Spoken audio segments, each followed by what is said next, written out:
Good Morning SAV, le podcast qui fait du bien à mon SAV avec Laurent Mella et Johan Fon. Bonjour à tous et bienvenue dans Good Morning SAV, le podcast qui fait du bien à mon SAV. Laurent, Bonjour à tous. comment vas-tu ? Bien, et j'espère qu'il en est de même pour tous nos auditeurs. Et cet épisode-là, il va valoir de l'or pour tous les gens qui sont responsables SAV, directeurs techniques, pourquoi pas chefs d'atelier en fait.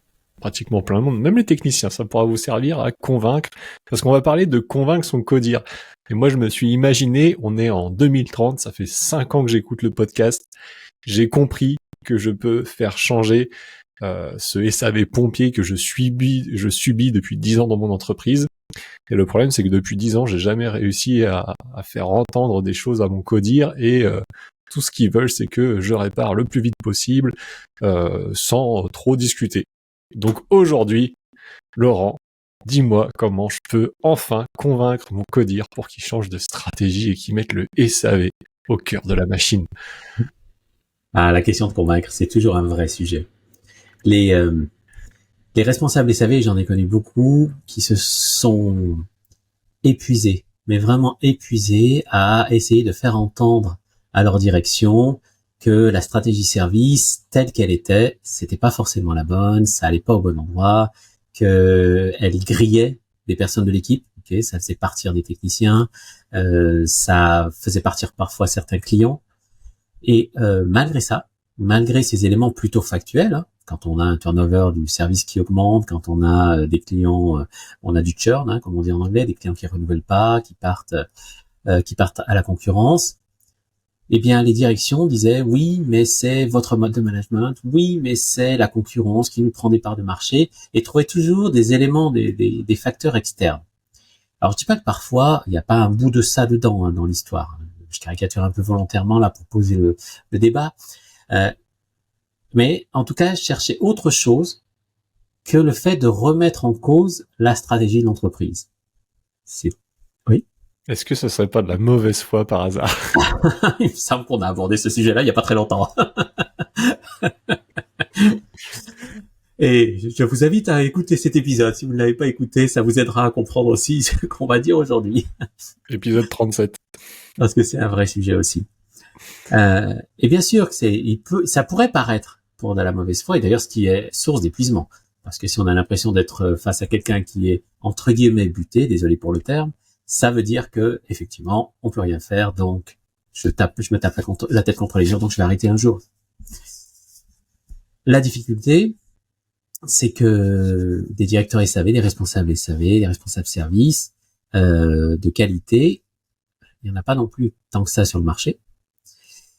Des responsables SAV qui ont compris ce qu'est le métier, qui ont compris comment manager une équipe, qui ont compris comment aller gagner des clients, qui ont compris comment innover dans les services, c'est pas non plus le plus grand nombre, parce que beaucoup sont simplement des techniciens. Alors il n'y a pas de jugement dans ce que je dis, Quand je dis simplement des techniciens, c'est-à-dire souvent les responsables SAV sont des techniciens devenus experts. Ils étaient tellement bons qu'à un moment donné, on leur a donné la responsabilité du service. Ce qui est une forme de promotion relativement linéaire et relativement courante. Sauf que dans une immense majorité des cas, il n'y a pas eu d'accompagnement managérial, il n'y a pas eu d'accompagnement organisationnel. On fait confiance à leur expérience de technicien. Sauf que ça suffit pas, c'est pas du tout le même job que d'être technicien et de gérer les clients, des tâches, de la planification et de la compétence, de l'expertise technique et relationnelle, que de manager une équipe service, manager une organisation de service et chercher à l'optimiser, développer une offre de service, être capable de faire le lien avec le marketing, avec le commerce, aller écouter les clients, affiner, mesurer, tenir des tableaux de bord. Tout ça, ça s'apprend. Et si on laisse un super technicien expert apprendre sur le tas, forcément il va faire un petit peu plus d'erreurs, et forcément ça va prendre du temps, et il n'aura peut-être pas la vision aussi complète qu'il devrait l'avoir à son poste.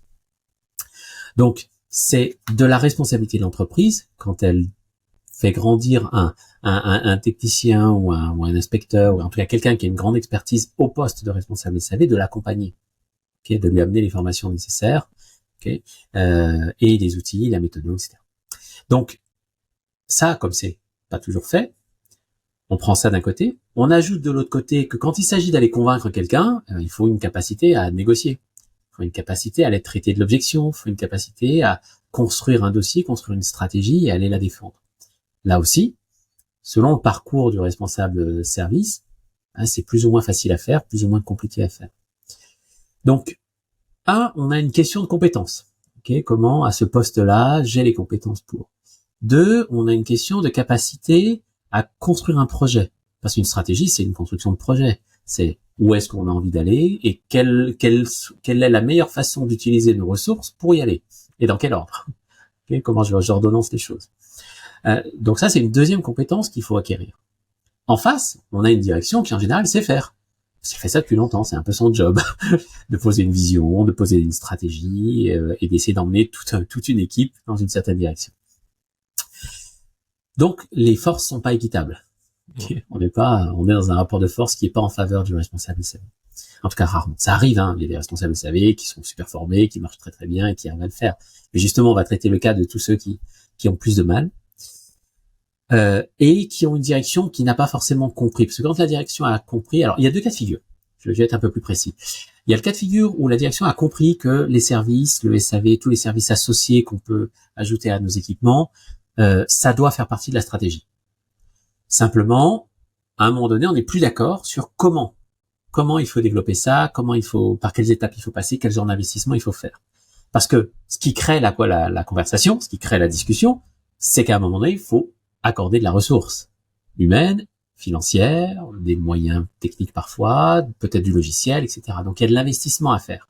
Et c'est là que ça commence à discuter. C'est là où la direction dit on peut pas, ou ne tu te rends pas compte, quel va être le retour sur investissement, je sais pas, alors comment tu veux qu'on investisse? Ouais, on va tourner en rond, la conversation va pas aller très loin.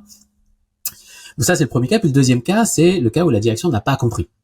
Elle considère que le SAV c'est un truc là, c'est un boulet qu'on traîne, ça doit coûter le moins possible, et puis on se débrouille avec. C'est à toi, on t'a nommé responsable, c'est à toi de gérer, débrouille. Donc, je prends deux cas un peu caricaturaux, mais c'est un peu ça l'esprit. C'est un peu ces deux cas de figure qu'on retrouve souvent sur le marché. Dans les deux cas de figure, on a comment je vais amener ma stratégie service. D'abord, il faut être capable de construire sa stratégie service. Ça veut dire que quand on est responsable SAV, on ne peut pas aller voir une direction, demander des investissements, sans avoir clairement posé au préalable le cadre de ces investissements. Quelle est ma vision des services? D'où je tire ma vision? Est-ce que c'est simplement de mon expérience personnelle? Est-ce que c'est à travers des conversations que j'ai eues avec des clients? Lesquelles? Comment on a abordé les sujets, etc. Donc comment je synthétise ce travail-là? Il faut l'avoir fait. Ma vision et ma stratégie doivent toujours être ancrées dans le terrain. C'est pas juste de l'intuition, ça doit être construit derrière. Même si j'ai une intuition, il faut quand même que je la factualise derrière en allant vérifier sur le terrain un certain nombre de points, notamment ce qu'attendent les clients, comment ils évoluent, ce que fait la concurrence, comment on pourrait se positionner différemment, quelles sont nos différences entre nos produits à nous et les produits de la concurrence, comment ça s'adapte avec les besoins des segments de marché sur lesquels on est par rapport à la concurrence, ou par rapport à ce que eux ont compris de leurs besoins, voire ce qu'ils n'ont pas compris de leurs besoins et que nous on pressent, et ainsi de suite. Donc il y a tout ce travail-là à avoir fait, ça c'est un préalable. Si j'ai pas fait ça, ça sert à rien d'aller discuter avec la direction. C'est normal que la direction me renvoie dans mes 22 mètres en me disant, bonhomme, on revient quand on aura travaillé. Donc ça, une fois que c'est fait, si j'ai bien fait ce travail-là, que je le fasse seul ou je me fasse accompagner pour le faire, ça dépend d'où on part. La deuxième chose, c'est de commencer à construire un argumentaire. Et c'est là où les questions de savoir-faire de négociation sont importantes. Et malheureusement, les responsables SAV ont rarement appris. Et ça dépend de leur parcours, mais c'est assez rare. La négociation consiste à quoi? À révéler la valeur. C'est ce qu'on fait quand on fait une démarche commerciale avec des clients, c'est de s'assurer que la valeur qu'on apporte correspond à la valeur qu'ils attendent, que c'est au bon moment, de la bonne manière, sous la bonne forme, dans le bon contexte, et que tout ça, ça match. Donc, pour révéler de la valeur, il faut construire des arguments. Des arguments, c'est pas simplement le fait de dire tu vas voir ça va marcher, c'est pas le simple fait de je suis convaincu que ça va marcher, ça c'est pas des arguments. Des arguments, c'est ce que va en tirer l'entreprise concrètement sous la perception de la direction. Pas ma perception. Moi je vois ce que l'entreprise va gagner. Mais quand je vais le présenter comme ça, comment ma direction va le voir, comment mon comité de direction va le voir, C'est aussi pas la même chose si j'ai un dirigeant et si j'ai un comité de direction avec 5 personnes. Parce que un dirigeant, c'est un point de vue. Un comité de direction, c'est 5 points de vue, 6 points de vue, 7 points de vue. Ok, ça va dépendre de la taille. Ça va être aussi différent si je fais partie en tant que responsable service du comité de direction ou pas. Parce que si je fais partie du comité de direction, j'assiste donc au comité de direction, donc j'ai de l'information. Et je me suis déjà positionné, j'ai compris comment fonctionnent un peu les autres, et je connais un peu mieux leur point de vue. Si je suis pas dans le comité de direction, les points de vue sont plus compliqués. Je les connais moins bien. Je les ai pas vus se challenger, j'ai pas vu comment ils réagissent quand ils sont pas d'accord sur des sujets. J'ai moins d'informations. Ok, donc je pars pas avec les mêmes billes. Donc, on va partir du principe que, bon, en général, si je suis dans une situation où j'ai du mal à convaincre, c'est je suis pas dans le comité de direction. 2, j'ai pas forcément tout le bagage qu'il faut pour être capable de négocier. Et bien dans ce cas-là, donc j'ai réfléchi à ma stratégie, je l'ai construite avec le terrain. 2, je vais réfléchir à ce que cette stratégie va produire comme effet. Ok, le plus factuellement, concrètement. Si on fait ça de cette manière-là, si on propose ces services-là, si on investit dans tel logiciel, si on met des tablettes aux techniciens, si on décide de se concentrer sur ces 3 segments de clients parce que les autres sont moins intéressants. Donc, je peux l'avoir fait en ayant discuté, comme je le disais, avec des clients, avec évidemment la direction commerciale aussi, la direction financière, éventuellement aussi avec la direction des ressources humaines, parce qu'il y a peut-être des questions de compétences. Donc, j'ai préparé tout ce terrain-là, et je dois arriver avec un plan relativement bien structuré, en disant on va là, et on va passer par ces 4, 5, 6 étapes. Et le dernier point clé, c'est de focaliser sur la première étape. De ne pas chercher à faire valider tout le plan, parce que c'est très compliqué pour une direction qui est pas tous les jours sur le terrain à voir les mêmes choses que le responsable service, de tout absorber d'un coup. C'est juste trop compliqué, c'est trop demandé, mais comme nous, on n'absorberait pas de la même manière ce que fait la direction d'un seul coup. Alors, on le voit bien, les stratégies partagées dans les entreprises, quand elles sont descendantes, on voit bien que c'est rarement partagé par tout le monde, parce que ça prend du temps et ça demande beaucoup d'accompagnement. Donc, ou alors de le faire différemment. Mais pour rester focalisé là-dessus, donc c'est de se concentrer sur la première étape et c'est de mettre toute son énergie sur la première étape. Quelle est la première étape qui va donner des résultats concrets, visibles, soit en chiffre d'affaires, soit en changement de comportement interne si c'est là que je dois travailler, soit en gagnant de nouveaux clients ou en étant plus présent, plus fort sur un segment de clients donné. Ma première étape, elle doit être hyper périmétrée, hyper cadrée. Je sais ce que je vais faire, je sais comment je vais le faire, je sais comment je vais mesurer les résultats, et c'est ça que je défends. J'ai présenté les grandes lignes du projet global, mais je défends la première étape, et je ne me bats que sur ça. L'erreur de beaucoup de responsables SAV, c'est de vouloir tout gagner, en un seul coup. Et en plus, c'est une erreur dans les deux sens. Ça serait une erreur pour un comité de direction de l'accepter. Alors ça, c'est un petit peu plus dur à entendre, mais ça serait une erreur parce que un plan sur 1 an, 2 ans, 3 ans, ça va changer entre-temps. Les clients vont bouger, la technologie va bouger, la concurrence va bouger, l'innovation va amener d'autres produits. On ne peut pas s'assurer que, à moins qu'on ait prévu beaucoup de mobilité dans la façon dont on conçoit notre plan. Mais globalement, en général, un plan sur 3 ans, c'est trop complexe. C'est juste des lignes directrices. Donc, on va défendre nos premiers 6 mois, notre première année. Parce que ça, c'est tangible, on a plus ou moins le contrôle et on peut plus ou moins s'engager sur des choses très concrètes. C'est ça l'enjeu. C'est ça l'enjeu. Et là, on peut emmener un comité de direction. Ok.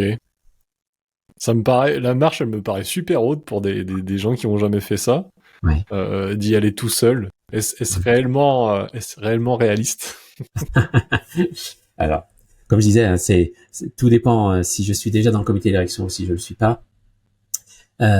Et si c'est un seul dirigeant ou tout un comité. Souvent, le plus délicat, c'est quand il y a un seul dirigeant. Parce que le dirigeant, il est convaincu, il est pas convaincu, c'est oui ou non. C'est blanc noir. Okay. Là aussi, je schématise un peu, mais c'est quand même beaucoup ça. Et du coup, soit je suis légitime vis-à-vis de lui, soit je le suis pas. Pas suffisamment, parce que je le suis forcément s'il m'a embauché, mais ça peut s'être égratigné avec le temps. Donc, pour réduire la marche, Donc déjà, en se concentrant sur la première étape, on réduit la marche. Hein. Elle est un peu moins longue, mais elle peut être encore très haute. Hein. Si c'est pas mon cursus, c'est pas mon parcours, c'est pas ce que j'ai appris à faire, ça peut être très haut. Dans ce cas-là, c'est bien de trouver des alliés dans l'entreprise. Et les alliés, le meilleur allié, c'est souvent la direction commerciale. Très très souvent, parce que les entreprises sont quand même d'abord des entreprises commerciales. Okay, elles sont d'abord là pour vendre leurs équipements. Elles ont une culture en général de vente d'équipements qui est très très ancrée, ce qui crée d'ailleurs de la résistance au service. Hein. Eh bien, là, tout le job, en tant que responsable SAV, va être de tisser des liens très forts avec la direction commerciale. Mais vraiment très forts. C'est-à-dire de bien comprendre les enjeux commerciaux, de voir comment le service peut répondre aux enjeux commerciaux, d'avoir de la pédagogie pour aider la direction commerciale à comprendre les enjeux des services, sans s'opposer, sans chercher à avoir raison, mais en démontrant les choses au fil de l'eau. Donc ça demande de la patience, hein, ça peut prendre 1 an, 2 ans, 3 ans, ça demande de la patience. Mais une fois qu'on a construit cette relation, qu'elle est solide, à ce moment-là, cette première marche, je vais la faire avec lui ou avec elle, hein, selon qui est à la direction commerciale. Et on va y aller ensemble. On va construire le plan ensemble et on va démontrer comment le service et les ventes vont s'articuler ensemble pour arriver à passer la première marche. Et là, la marche, elle diminue. Elle devient beaucoup plus accessible. C'est quand même extrêmement dur. Moi, je vois un directeur technique que je connais. Il travaille dans une entreprise familiale, donc il est au CODIR. Les gens qui sont autour de lui, c'est l'entreprise, c'est de génération en génération. C'est des gens qui travaillent énormément. Le SAV pompier, c'est le naturel, et que c'est ancré où il faut bosser, il faut courir partout. Et puis que le SAV c'est comme ça. C'est difficile d'avoir la parole. Voilà. Alors je connais déjà la réponse. Mais quand t'es dans cette situation-là, parce que faire ce que tu dis, ça a du sens comme ça. C'est toujours facile de le dire, bien sûr, surtout quand on le dit à la place des, qu'on l'a jamais fait, voilà. Et tu vois bien tout ce que les gens ils peuvent dire. Tu dois l'entendre souvent d'ailleurs. Oui. Mais dans la vraie vie, en plus d'essayer d'entamer un changement culturel qui va prendre du temps, le gars faut aussi qu'il gère ses 50 techniciens, ses 10 chefs d'atelier. Oui. C'est la course toute l'année. Il y a même plus de temps mort maintenant. Il gère le mec, ils se sont battus hier, l'autre le lendemain il vient pas au travail. Il y en a un qui se barre, l'autre il arrive bourré, et en plus il y a les clients qui sont de mauvaise foi, et etc., etc., etc. Et le mec en fait il a même plus envie de réfléchir. Le soir il arrive, il débranche quoi. Ouais. je te dépeins le truc, mais en gros c'est vrai. Hein. Oui, c'est très fréquent ce que tu décris. Dans les, avec certains des responsables que j'ai accompagnés, ce qui est apparu, cette réalité-là que tu décris, je l'ai rencontrée très très souvent. La première des choses par laquelle souvent je commence, c'est d'abord de comprendre quel est l'emploi du temps de ce responsable SAV, et j'encourage ceux qui nous écoutent à se poser la question. C'est quoi leur emploi du temps? Qu'est-ce qu'ils font réellement? La meilleure façon de le faire, c'est de le poser sur un papier ou dans un fichier informatique, et de poser tout ce que je fais. Et une fois que j'ai posé tout ce que je fais, de regarder ce qui dépend réellement de moi, de ce qui ne dépend pas de moi. Ce sur quoi j'ai du pouvoir, ce sur quoi je n'en ai pas. Ce qui doit être fait absolument par moi parce que c'est là où j'ai de la valeur. Et ce que je fais, alors que c'est pas à moi de le faire. Mais je le fais parce que sinon ce sera pas fait. Et ça doit être fait. Donc je viens sauver les situations. Okay? Combien de fois j'ai fait ça dans une journée, dans une semaine, un mois? Et souvent, au SAV, c'est beaucoup. Il y a une grosse part d'opérationnel que je fais qui ne devrait pas être fait par moi. Mais c'est comme ça. Pour plein de bonnes raisons. Hein. Je ne vais pas toutes les détailler là, parce qu'il y en a beaucoup trop. Mais voilà, je le fais. Donc, une fois qu'on a pris conscience de ça, et c'est une chose de le savoir que de le visualiser. C'est pas la même chose. Hein. Parce qu'il y a plein de choses qu'on oublie. Inconsciemment, on les fait. Et c'est comme ça, quoi. Ça a toujours été comme ça. Donc, une fois qu'on a posé ça, c'est de faire ce tri. Et dans ce tri, tout ce qui ne dépend pas de moi, tout ce que je ne devrais pas faire, ok, je liste, et à qui je pourrais le confier. En qui j'ai suffisamment confiance pour. Si j'ai personne en qui j'ai suffisamment confiance, là j'ai un sujet. Comment je fais pour faire monter des personnes en compétence pour que j'aie suffisamment confiance en elles pour ensuite leur confier ces tâches. Donc je vais commencer par là. On est loin de la stratégie. Hein. Je vais d'abord commencer par faire en sorte de me dégager du temps. Parce que c'est ma mission, c'est dans ma mission de réfléchir à la stratégie service. Ce n'est pas optionnel. C'est pas quelque chose que je dois faire en plus le soir en rentrant à la maison. Ça fait partie de mon temps de travail. Je suis attendu, même si c'est pas forcément explicitement dit par ma direction, mais je suis attendu sur ma capacité à orienter l'activité service et à l'emmener vers plus de succès, plus de performance, plus d'efficacité, plus de croissance financière. Même si je suis dans les sapeurs-pompiers, on m'attend là-dessus. C'est à moi de provoquer le changement. Okay, si j'attends que ça vienne de ma direction qui n'a pas compris, si je suis dans ce cas-là, que l'activité service est essentielle, si moi je n'apporte pas des éléments pour nourrir la réflexion, bah, ça n'arrivera jamais en fait. J'attends que ça tombe un jour du ciel. Donc, or c'est ma responsabilité. Tant que je n'ai pas essayé, et essayer de la bonne manière, parce qu'on peut s'essouffler à essayer de la mauvaise manière, ben ça ne pas. Mais il y a des codir, ils embauchent des directeurs techniques, des responsables SAV, peu importe le nom. Ouais. Et ils embauchent des gens. Ils attendent pas qu'ils leur fassent des orientations stratégiques. Oui, c'est vrai. Moi, je suis dans un cas où la personne, elle s'est fait embaucher parce qu'elle a une expérience énormissime, une expérience technique énormissime sur certains produits, et c'est ce qu'ils ont été chercher. Parce qu'en plus, cette personne-là n'avait jamais managé, n'avait jamais dirigé, n'avait jamais rien fait. Enfin, n'avait jamais rien fait. On s'entend, mais jamais rien fait quand tu passes d'avoir été salarié de base, entre guillemets, c'est pas méchant de dire ça, mais c'est pour que tout le monde comprenne, t'arrives et t'as 50 mecs en dessous de toi, et en plus, t'es au codir, avec des mecs qui ont des entreprises depuis 50 ans, qui ont arrêté de leur père, de machin. Wow, c'est même pas, c'est des étages, c'est même plus des marches, tu vois ce que je veux dire? Et là, il y a aucune attente du codir que le mec, il dise, bah attends, c'est quoi ce bordel? Votre SAV, il vous êtes tous cramés là-dedans. C'est pas comme ça qu'il faut faire. Tu vois ce que je veux dire? Et là, c'est une rame qu'il te faut. Disons, dans le cas que tu décris, ça dit que ça va prendre un certain temps.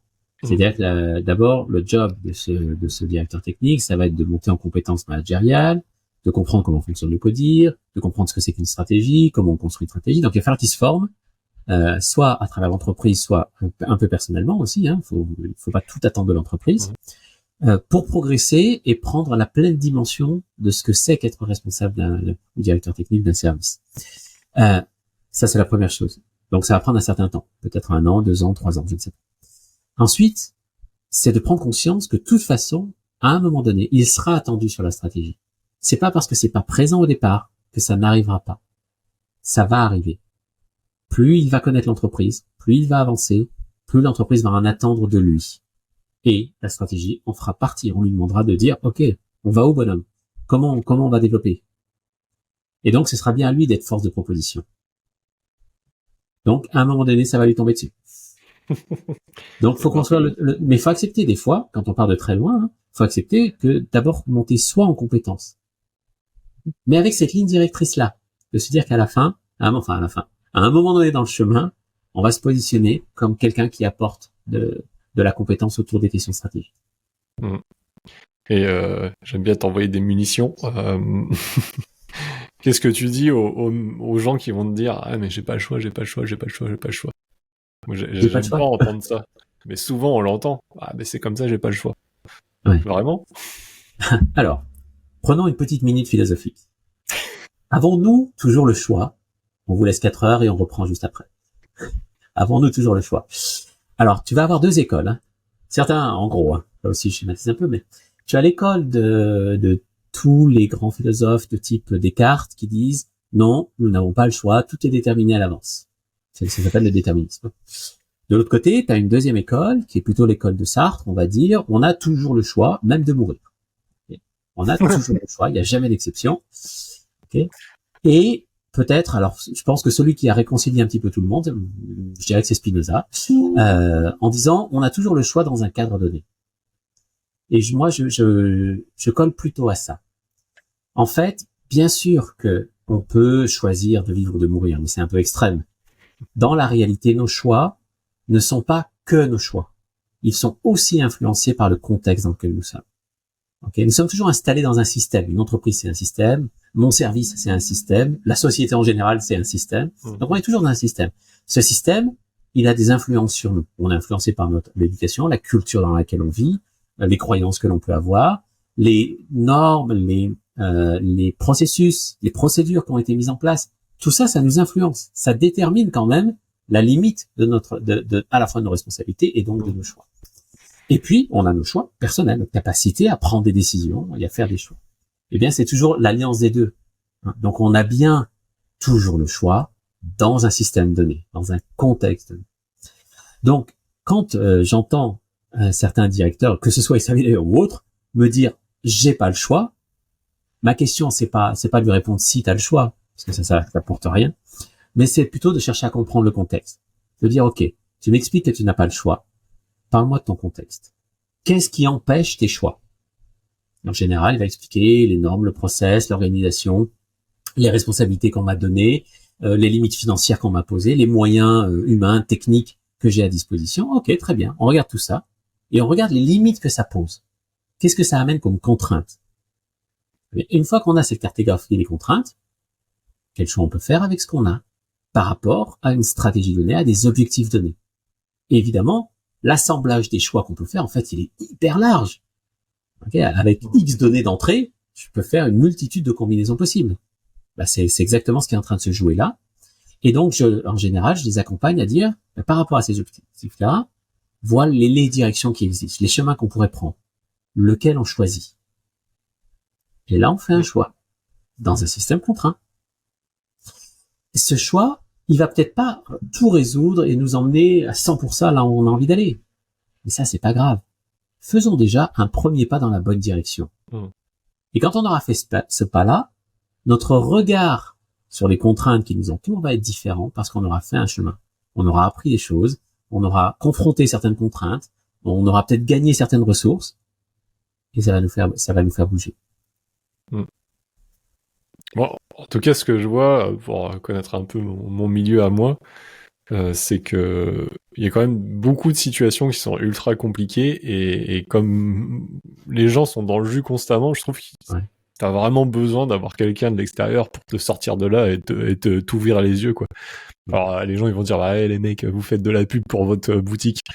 Franchement quand t'as été dans ces situations là où tu gères des services, tu gères des gens et t'es dans le truc H24, il y a des fois tu vois rien quoi. T'es complètement fumé dans ton truc et quand il y en a qui viennent de l'extérieur et qui disent mais t'as essayé ça et tu te dis ah bah merde alors oui j'avais pas pensé et tu te rends compte que finalement t'as beaucoup plus de choix que t'avais imaginé mais t'es tellement la tête dans le guidon. Voilà. Et ça se comprend, hein. Ça se comprend qu'on n'arrive pas à voir toutes les possibilités qu'on a devant nous quand on a le nez dans le guidon. Les personnes qui sont là-dedans n'ont pas à se juger. Elles sont dans un système qui les contraint. Là où elles ont une responsabilité, c'est qu'à un moment donné, il faut quand même lever la tête du guidon. La façon de le faire est très simple. Les façons de le faire sont très simples.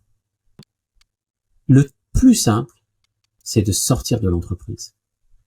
Aller à une conférence, aller à une réunion de votre syndicat, de votre groupement d'entreprise, de votre association professionnelle. Prenez le temps d'aller écouter quelque chose de différent. Même si ça n'a pas de lien direct avec votre activité, vous allez voir que vous, dans votre tête, vous allez faire les liens avec votre activité. La deuxième façon facile de le faire, c'est d'aller discuter avec des pairs, P-A-I-R-S, hein, des gens qui ont à peu près le même métier que nous, hein, les mêmes fonctions, mais dans une autre entreprise, dans un autre métier, dans un autre secteur d'activité, et de discuter de nos petits problèmes. Là, on va se rendre compte qu'on est très nombreux à avoir à peu près les mêmes problèmes, mais qu'on les résout pas de la même manière. Ça va aussi éclairer. La troisième possibilité, c'est effectivement de faire appel à quelqu'un d'extérieur, avec un consultant comme moi, par exemple, pour effectivement venir challenger ce qu'on est en train de faire et aider à prendre un peu de hauteur. Ça, j'en cite que 3, mais il y a plein de chemins comme ça. Le point clé, c'est d'aller regarder à l'extérieur. Il faut sortir de son environnement. Et c'est pas facile quand on a le nez dans le guidon, quand on a un opérationnel très contraignant, beaucoup d'échéances à respecter, et qu'on n'est pas forcément super organisé, puisque évidemment on est le nez dans le guidon, donc on a du mal à optimiser ce qu'on est en train de faire. Oui, mais à un moment donné, il faut savoir dire stop. À un moment donné, il faut dire stop. Je prends 1 heure, je prends une demi-journée pour faire autre chose et faire autrement. Et quand on le fait, On se rend compte que cette heure ou cette demi-journée, la Terre a continué à tourner. Et mon équipe s'est débrouillée, les gens se sont débrouillés, les clients se sont débrouillés. Okay, on n'a pas tout perdu. La Terre ne s'est pas arrêtée. Ouais, faut aussi te rendre compte que t'es pas indispensable. Et tu vois, moi, avec mes œillères, je me disais, je me mettais à la place du directeur technique dans le jus. Son codir lui laisse pas la parole, donc il pourra jamais dire, ah bah voilà, moi je veux X milliers d'euros pour faire venir un consultant pour m'aider. Mais c'est vrai qu'en fait, tu vois, j'ai même pas pensé avec mes œillères de dire, bah, en fait, t'as même des trucs encore plus simples, plus accessibles et qui sont gratuits. C'est aller à la réunion du syndicat, c'est trouver je sais pas, il doit y avoir des communautés qui parlent technique. Enfin, des trucs gratuits en fait qui sont super accessibles où t'as besoin en plus de demander à personne parce que tu peux y aller le soir, le week-end. Alors ouais, c'est un peu abusé, mais entre midi et deux, j'en sais rien. Mais voilà, ouais, c'est exact. Très bonne remarque. Et puis peut-être le dernier conseil que je pourrais donner, c'est de continuer à écouter ce podcast et de le diffuser autour de soi. Pour deux raisons. La première, pour répondre au fait de prendre de la hauteur, c'est aussi ce que nous essayons de faire dans nos différents épisodes, et en même temps de faire écouter aussi ce podcast à sa direction, à son comité de direction, parce que c'est aussi une façon de montrer au comité de direction d'autres réalités. Comment des experts comme nous parlons de ce sujet-là, les exemples que l'on peut donner, les thématiques qu'on peut aborder. Ça aide aussi d'autres personnes en posture de direction, mais pas que, dans l'entreprise, à élargir leur vision. C'est ça. À se dire que, ah oui, j'y avais pas pensé. Voilà, exactement. Super. Eh ben, merci à vous pour votre écoute. Et puis, merci à tous. Bonne semaine. C'était Good Morning SAV, le podcast qui fait du bien à mon SAV, présenté par Laurent Mella, expert SAV, et Johan Fong, créateur de vidéos tutos pour ton SAV.